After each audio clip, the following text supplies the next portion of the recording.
그날 저는 3초 만에 인생을 망칠 뻔했습니다. 여느 날처럼 카페에서 친구와 이야기를 나누고 있었어요.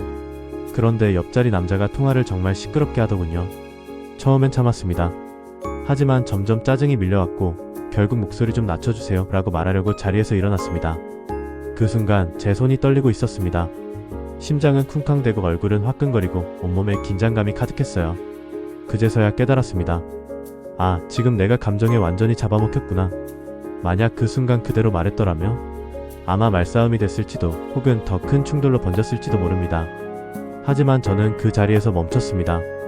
그리고 숨을 천천히 들이마시고 내쉬며 마음을 가라앉혔습니다. 3분이 지나자 다시 차분한 제가 있었습니다. 이 영상은 그 3분의 힘에 대한 이야기입니다. 여러분도 이런 경험 있으시죠?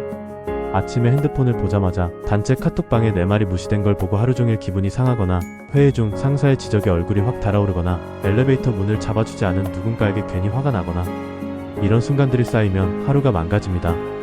그리고 밤마다 이불 속에서 후회하죠. 왜 또 그랬을까? 왜 또 욱했을까? 저도 그랬습니다. 어느 한 동료가 제 아이디어를 현실성이 없어 보이는데요 라고 말하자 참지 못하고 제대로 듣고 말씀하신 건가요? 라고 받아쳤습니다. 회의실이 싸늘해졌고 저는 그날 밤도 후회로 잠 못 이뤘죠. 그런데 이게 정말 내 성격 탓일까요? 그렇게 생각했어요. 나는 왜 이렇게 감정을 못 다루지? 하지만 이후 뇌과학 관련 책을 읽고 놀라운 사실을 알게 됐습니다. 우리가 감정에 휘둘리는 건 의지력의 문제가 아니라 뇌의 구조 때문이라는 겁니다. 우리 뇌 속에는 편도체라는 기관이 있습니다. 아몬드만 한 이 기관은 감정의 센터 역할을 합니다. 문제는 이 편도체가 아주 민감하게 작동한다는 거예요. 하버드 의대 연구에 따르면 위협을 감지하고 감정을 유발하기까지 걸리는 시간은 단 0.2초. 생각하고 판단할 틈도 없이 뇌는 자동으로 반응합니다. 그리고 편도체는 위협과 불편을 구분하지 못해요. 사자나 호랑이에게 쫓기는 공포나 상사에게 혼나는 수치심이나 똑같이 위험으로 인식합니다. 현대인은 말 그대로 감정 폭탄 속에 삽니다. 과거엔 사자 한 마리만 피하면 하루가 평화로웠죠. 지금은 하루 종일 감정의 경보음이 울립니다.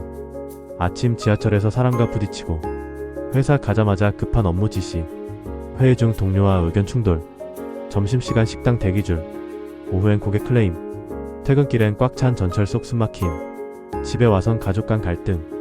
편도체는 하루에도 수십 번씩 비상경보를 울립니다. 그러니 작은 일에도 화가 폭발하고 사소한 말에도 상처받죠. 조선시대 왕들도 감정 때문에 후회했습니다. 조선 왕조실록을 보면 세종과 정조 모두 감정을 참지 못해 신하들에게 호통친 기록이 남아있습니다. 정조는 말했습니다. 분노는 일시적인 광기다. 그리고 후회했죠. 과인이 어찌 이럴 수 있나? 600년 전 왕들도 그랬습니다. 문제는 지금 우리는 왕들보다 훨씬 더 많은 감정 자극 속에 살고 있다는 겁니다. 그래서 제가 찾은 해결책 3분 법칙.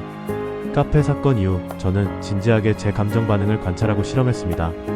그리고 만들어낸 방법이 바로 3분 법칙입니다. 실제 사례 하나 더 말씀드릴 겸 회사에서 중요한 발표 중 저는 큰 실수를 했습니다. 매출 수치를 잘못 입력해 전체 수치를 31%라 말했지만 실제는 13%였습니다. 발표가 끝나고 부장님은 많은 사람들 앞에서 저를 지적했죠. 이런 기본적인 실수는 팀 전체를 무책임하게 보이게 만듭니다. 제 심장은 요동치고 얼굴은 달아오르고 손이 떨렸습니다. 예전 같았으면 사과도 제대로 못하거나 동료 탓을 했을 겁니다.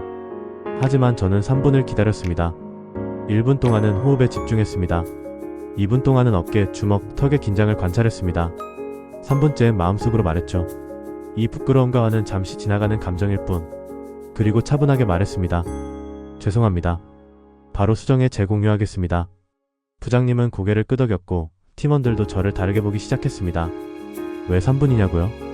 UCLA의 연구에 따르면 감정을 유발하는 스트레스 호르몬은 보통 90초에서 3분 안에 자연적으로 가라앉습니다. 3분만 버티면 감정의 파도가 지나간다는 뜻이죠. 하지만 대부분은 그 3분을 참지 못하고 바로 반응합니다. 그리고 후회하죠. 어떻게 하면 3분을 견딜 수 있을까요?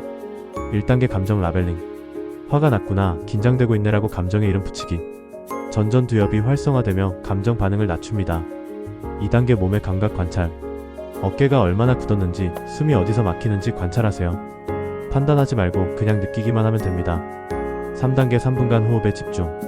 4초 들이마시고 6초 내쉬기. 10회 반복하면 2분, 그 사이 감정은 어느새 흐려져 갑니다. 마지막으로 드리고 싶은 이야기. 며칠 전 퇴근길 2호선 지하철에서 어떤 남자가 제 등을 계속 밀었습니다. 불쾌했지만 저는 3분 법칙을 적용했고 3분 후 이렇게 말했습니다. 많이 힘드셨죠? 고생 많으셨습니다. 그는 순간 놀란 듯 고개를 숙이며 죄송합니다. 오늘 하루 너무 힘들었어요. 그리고는 더 이상 밀지 않았습니다. 이게 감정 조절의 힘입니다.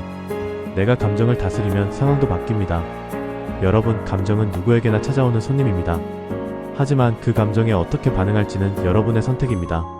그 선택을 할 수 있는 시간, 단 3분이면 충분합니다. 이 3분이 여러분의 관계, 평판, 삶을 바꿉니다. 후회 대신 평온을, 분노 대신 신뢰를 남기는 삶. 여러분도 가능합니다. 오늘 영상이 도움이 되셨다면 좋아요와 구독, 그리고 댓글로 여러분의 경험을 나눠주세요. 그리고 꼭 기억하세요. 감정은 손님일 뿐 집의 주인은 여러분입니다. 감사합니다.